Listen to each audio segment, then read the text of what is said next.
We're up. Sorry. We're on. You tired? Day 72. Sometimes it feels like that. It was another long one. It's not quite midnight like it was last night. I know, but like when you add that to this, right? And then combine that over two. Let's be honest here. Last night we recorded the show and she didn't get to bed and to sleep till 1:30. Yeah, and then up at something. Back to the convention center for 8:30. So yeah, so it was a long day. A lot more walking. 10 billion steps today. Was it that little? Yeah. I thought it was more than that. Anyway, so today was a day at the tables, as we're calling it. We spent most of the day today, with the exception of maybe a couple little titles. One or two little titles that I don't even feel I need to talk about because it wasn't that good. But we spent most of the day at tables with tabletop games. And we're going to talk about a few of the ones. You know what? I like tabletop games. They're fun. I love tabletop, and I'm loving tabletop more now than I have in the past. Like tabletop games for me have really become more of a passion now, since things like Betrayal, Legacy, and all these legacy games. It's really kind of brought tabletop game. I've always loved tabletop, but I feel like I'm much more passionate about it now. I'm now, particularly now that we've finished, a session of Legacy. I'm looking for that next. The next big game that we can get our group together and play, which has been nice because we got a chance to try out a few fun games. We did today. So first off, we found ourselves over at. Sorry, what was the publisher's name? Do you remember? It's Breakout. Break down, break up, break in. They like to break things. Let's break out. I'm going to say Breakout. So they publish a game called Lazer Ryderz. We don't have any video of these games today, but we have some photos of us playing them, just get an idea of what we have hopes that we're going to get a couple of these games. Lazer Ryderz. If you look at the packaging is brilliant. The packaging it looks like an old 1980s video cassette. Set. Yeah, exactly. Yeah, it's set up. The theme is Lazer Ryderz' theme is Saturday morning, like Power Rangers, cartoons. It's a light cycle. You're in space. It's a light cycle in space. It is a Tron game, basically. It is a Tron light cycle game on tabletop, and it's late, and my mind was. I had photos in here of us playing the game. Why don't you start talking about what it is? I'm going to get some photos in here for everyone to see. So what it is each player, we played a 3-player game. I believe it can be up to 4 players currently. They are kickstarting some more characters at some point. They'll start a point on the table, and you close your eyes. Everybody closes their eyes, and this is a circular table we had. Yeah. So again, in a normal table, you do the same. You close your eyes, and you pick your starting point. So nobody knows where anybody started, then that's where you start. And then you take these discs that are your target discs, and same thing. Take a step back from the table. Yeah. And toss those onto the table, and that's where you have to aim. And so then you'll take turns placing these pathways. Yeah. 1, 2, 3, 4, or 5 length pathways, and with turns and stuff like that. And to make your turns, you need to roll a die to see if your turn's going to be successful or not. Right. And you have to try to cross over these targets in order to. I don't know, what were they, portals or some kind of space portal? Access points. It is literally a light cycle. You have to decide, and you have different curves. You have different lengths. Your character has the speed value on it, and you can gear up and gear down. The person who has the highest speed goes first, and then you can either decide to gear up or gear down or stay where you are. But basically, whatever number you're on, that's the length of tile you have to place. And you can see on the image I'm showing right now, this is the table we were playing after I won. Barely, but yeah. After I won. Barely. There was nothing barely about it. It was a complete and utter destroyed. You were destroyed. Gone. No. This is the blue one is me. I know. The blue one is me. That's not destroyed. I had 2. So the object is to get 3 of these portals, and the third one you win. And in order to get the portal, your beam has to go right through from one side to the other so that you can see part of the portal on either side of your beam, and that basically claims it. I had a lot more fun playing this than I thought I was going to. It seemed weird at first, it was a lot of fun. But it's intuitive, and the characters you play are great. There's a skeleton cosmonaut. So the character I played was a shark with freaking laser beams on its head. Yeah, that was was awesome. that's like, yes, And thank then you. then I played. It was a basically Silver Surfer, but he was, he had the slick back hair and wearing the board shorts. So Yes. they've taken had some fun with creating the characters. Um, I had way more fun with this than I thought I would. It was actually pretty intuitive the way it sort of goes together, and the paths get made. It has those light cycle rules, like if you hit somebody else's pathway, your path disappears and you have to start from scratch, and you destroy any of their pathway that's from their Yeah, back. exactly. They don't get yanked back to the beginning, but But you do. it does damage to that, and so it's actually a benefit for the other person if you hit this because they get their tiles back. tiles back. If you run out of tiles, you just got to keep playing with what you got. So if you need a 90-degree turn, well, you don't there have is one no left. 90-degree turns. Well, not 90, like 45, whatever it is. Yeah. The other cool thing is, like, there was a couple of times that you go for a tile and you're like you zoom just past it.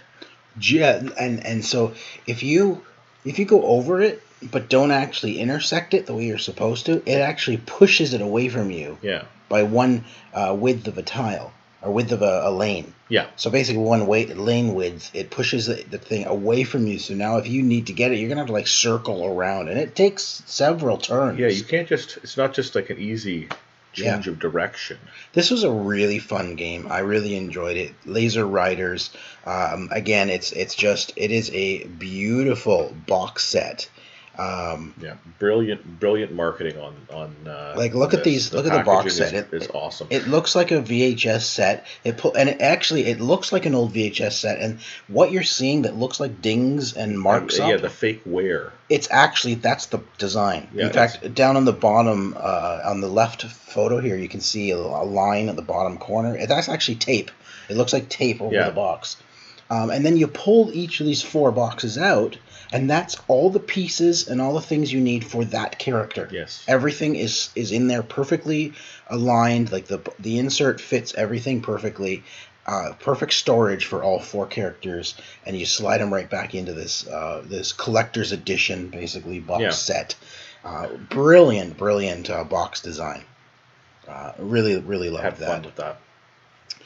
We also played a game called Spirit Island.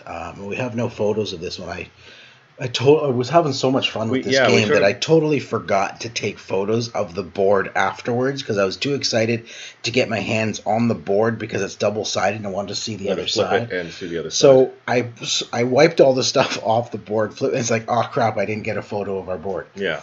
But Spirit Island is...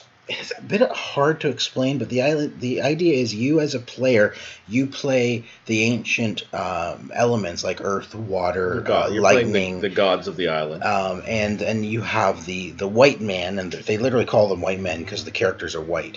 Yes. Is invading the conquistadors. They have the little hats and everything. Yes, right. So they're invading this island, and the natives are there. They're represented by little Goombas. They're huts. They're little Goombas. Well, they look like wooden Goombas. Little wooden mushrooms.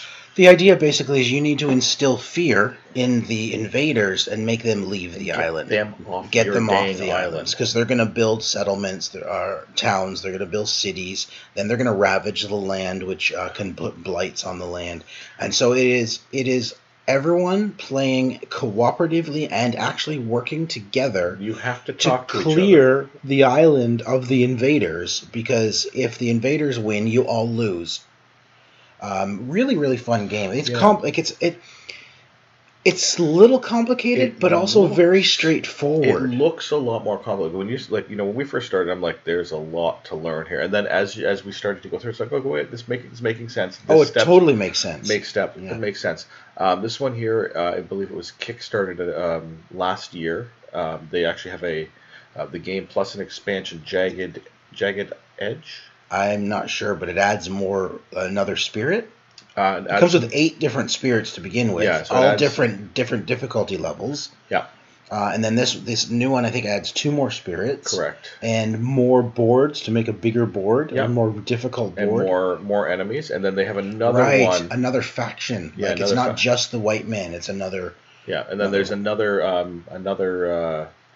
expansion, I believe, just heading into Kickstarter as well for them. Great game. I know this has been constantly ranked very, very highly this year, and it was a lot of fun to play. This is what I'm looking forward to playing some more. I have heard about this game before I saw it, and I've been told from everyone who has played it that it is amazing, and I need to see it. I need to play it, and I'm really glad it was at PAX this year.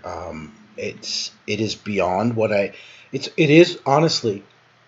It is one of those games that you will not understand until you see it and play it, because I've been told this game many times by a couple of people of how this game works and how the mechanics works, and it didn't sound amazing to me when when they were describing it, and until I actually sat down and played it today. Yeah, and it is way beyond what I thought it would be, and it's absolutely fantastic. We are hoping to get a review copy of this game, Spirit Island. Again, Spirit Island is the name of the game. So once we do that, we can show you the pieces, the box, and I'm hoping to do a playthrough of it as well.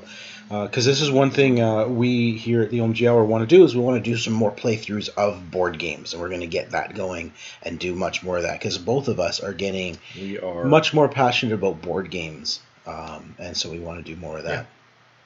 Hero Realm is sort of a this is us playing Hero Realm and Hero Realms.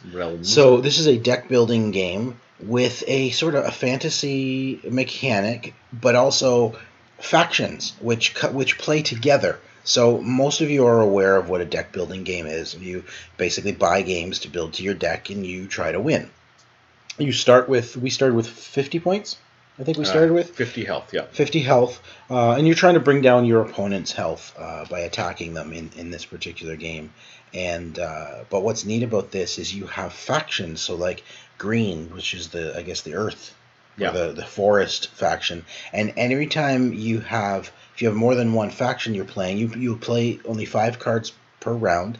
And if you play a green card to get, say, money, but then also play another green card, it could trigger a secondary action because you played more than one green card together. It's a very neat combo system, basically. It's combos, yeah. You're creating these massive combos. One of the other elements of this, because this is like if you played regular deck builders, one of the other things it has is sort of elements of Hearthstone, something like that. So you get champions in your deck as well. So if you play down a champion, stay out on the table. They stay out on the table, and they can continue to, each turn they'll continue to either attack for you or get you resources. And you tap them just like you kind of would like in Magic. When you use it, you tap it, and at the end of the turn, it untaps. Yeah, and there are certain ones that also have shields with guard on them, which will have to be taken out before you can attack the player. The player. Yeah.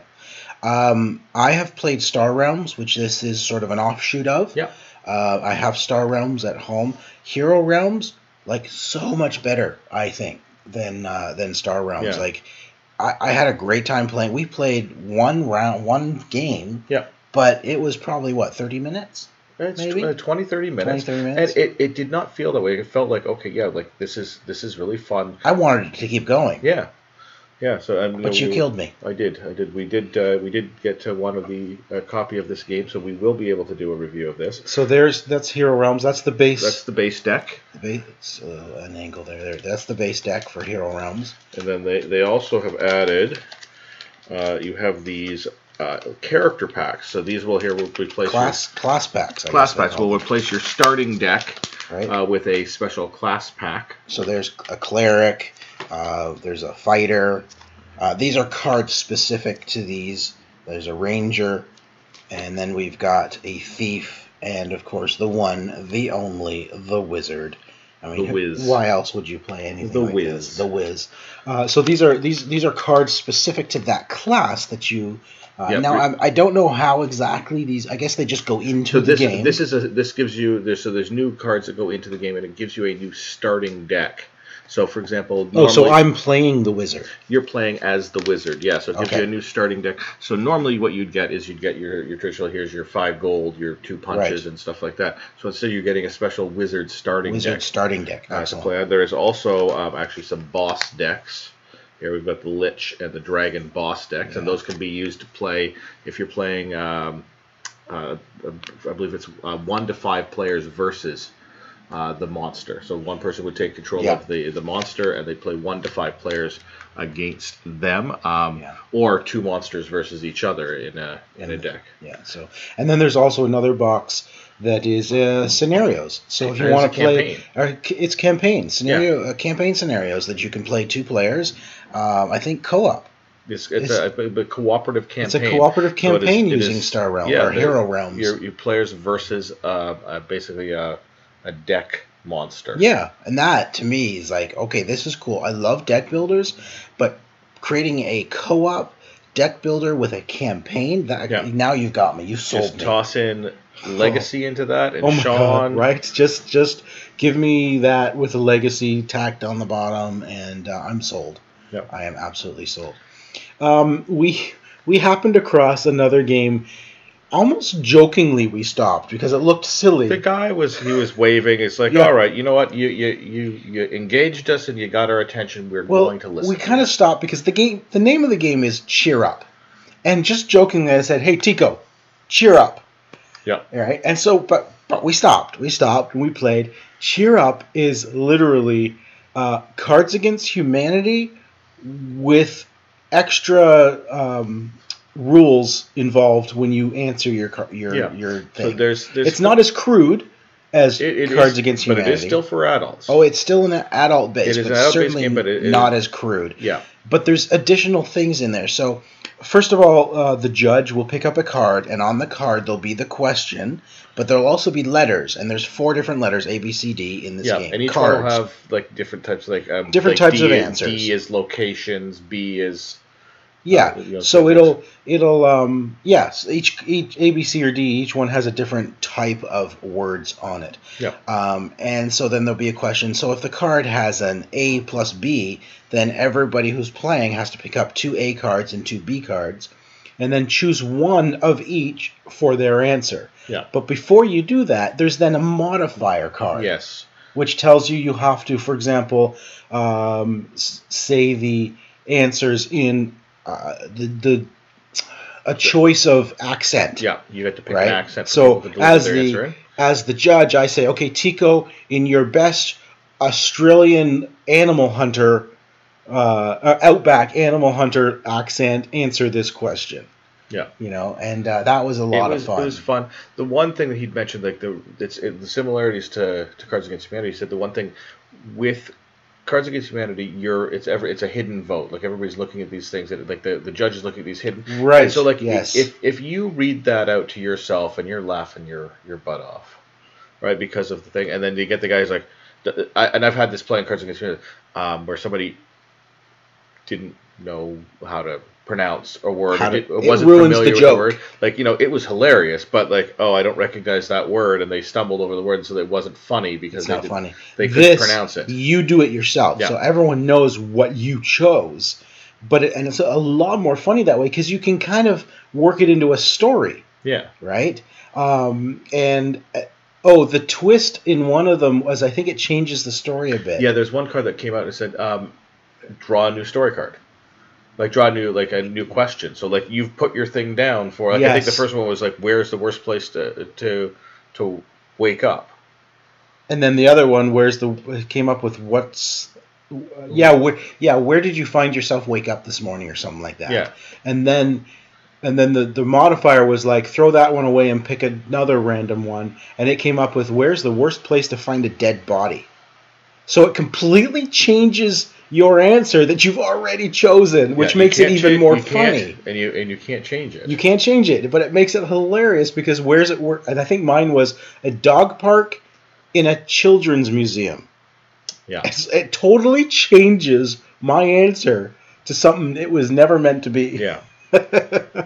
So that was a lot of fun. That's called Cheer Up, and it's available now, I believe. I believe they said they are just going into Kickstarter with it, actually. So they're selling. Are they just Kickstarter now? Yeah, I think they're selling at the show, and they're going into Kickstarter with it to get some crowdfunding to produce more. Look up Cheer Up, and it is a lot of fun if you like that Cards Against Humanity style thing. But this adds that really fun twist to it that I think makes it much more of a party game. because everyone's involved in every round. You're not just handing cards in and waiting, right? And then having one person judge them, and you're just sitting back waiting to see. Yeah, like you're reading it, you have to figure out how you're going to read it. And you still win the card if the judge likes your answer the best. Yeah, and it keeps the action moving, I think. It does. Do you want to talk about our famous quest today? We're nearing the end here. We got a couple of fun things. Talk about the game I found. Oh yes, Tico found this. Oh my gosh! There was a booth there that's selling some old games, and we're looking through. So I found the official NBA basketball board game. I'm a fan, and so I find this sports. It's this game. Sports. It is sports. But here's the thing: this game, we looked up for when it was from. The box, like it was in shrink wrap and everything. The box is falling apart. Oh, it's been used beyond belief. 1969 is when this game came out, but it had a price tag on it, 50 cents, or best offer. And I'm like, I'm a fan of the NBA, and it's like we use this real player. I want to see what this is all about, so I gave the guy the full 50 cents. Didn't even negotiate, just took it. So should have negotiated. We're gonna do a full let's play on that. Oh my gosh! Apparently, it's a 2-hour game. With the OMG retro tabletop? I have no idea. It's a strategy game somehow. This is older than us. Yes. Like, not so much for you, but like more for me. It's older than both of us. I know, but you're way older than me. It's older than both of us. In fact, it came out the year my brother was born. It's an old game. It is. Oh my gosh. So, I'm going to open this thing up. That's the year up. Sesame Street came out. Yeah. I'm going to open this up, and if it doesn't turn to dust immediately, we'll try to get it to a table. It's terrible. That's terrible. We went on an epic quest this afternoon looking like we kept hearing that there was these amazing giant cheeseburgers with fries somewhere in the convention center. We ended up walking around the entire... We started on the wrong side of the building. Far too many calories looking for this food. And then it turns out that it's just a regular little hamburger with fries, and the lineup was like 50 people deep. And I'm like, there's no way I'm lining up for this cheeseburger. So you got a salad. I got a salad. Whatever. Yes. It was a build your own salad, so you get small salad. I chose 4 toppings. It was lunch, but it's like they're advertising this, giant cheeseburger, and it turns out it's literally just a cheeseburger. Well, I think that what you get is like a slider. Oh, yeah, and this is go there. Oh my gosh. That. So okay, one final thing. We were invited out to a launch party for a board game, which is the first time we've ever been to a board game launch party. Yeah. And it was in a meeting room at a hotel, and it was the first time the game was out for everybody to play. We sat around the table. It's a game called We're Doomed! ! I love anything with an exclamation mark. You gotta throw like the OMG hour. It was a really fun concept. Fast-paced, 15 minutes to play. Literally, there's an hourglass, a 15-minute hourglass that when it's finished, the game is over. Done. Like literally done. Like you can't. No more action. Nothing left to do except count up. So the idea here is it is the end of the world. We are tasked with we are world leaders. We are all world leaders coming together, trying to escape the planet before it just. We're trying to build a rocket to get the human race off the planet. No, but we can only build. We have to put in money, resources, and then that X number of resources gets you X number of seats on the rocket ship when the game is over. And only those with enough influence will win the seats if there's not enough seats for everyone. Yeah. And everyone else is just doomed. And it's so like the resources going into the pile. In order to build a rocket with enough room for one person, we're playing a 9-person game, I should point out. So in order to get one person, you need 40. 40 for one, resources. 50 for two, and then it goes up by 10 for every other person. So every turn, minimum 40 for one seat, and then 10 for every person after that. Yeah, so every turn, everybody has the option of pulling influence out of a bag, pulling a resource out of the bag, or spending their influence or stuff in order to do other things. To steal from other people. You can also nuke other players so they're out of the game. But so you need the resources to build the seats, but you also need resources to do other things. Then you need influence to make sure you get a seat on the rocket. You don't want to be building this rocket and then not have a seat on it. So you're putting money into the pot but if you don't have enough influence, then you're not going to get on a seat anyway. And it's so fast paced because you only have 15 minutes to do this. And it was a lot of fun. It is definitely a party game.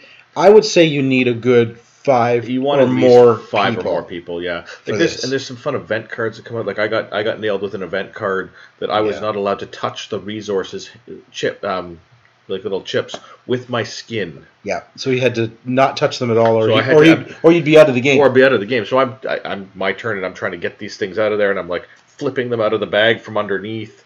Yeah. And then like sliding them onto a card in order to use them. Yeah, it was awesome. We managed to build. You nuked a couple people. I nuked a couple of people. One guy got really mad at me.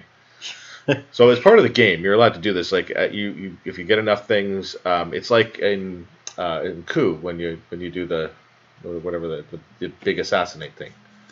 You spend the coins to assassinate somebody. Coup when you do a coup. Okay. On somebody, it's a game. Sure. And I did this and. I told the guy and he just got upset. Luckily, it was the end of the game, so your action didn't actually count. But he was still bothered. He was like, "Why are you doing this to me?" Yeah. But that's the name of the game. Like you want to get a seat on the rocket. And I'll point out the reason why is because he had more influence than me. So if I knocked him out of the game and there was a seat available, you'd be knocking him out, so I'd have that seat. Yeah. But that's the name of the game. Yeah. It's called We're Doomed.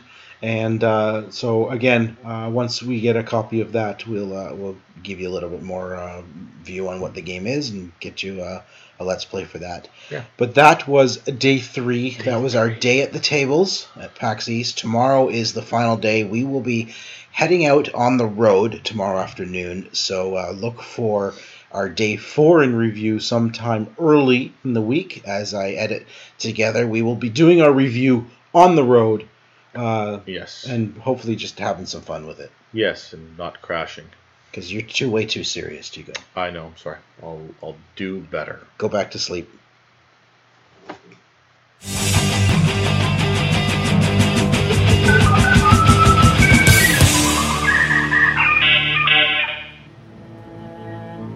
This has been an OMGNexus.com production.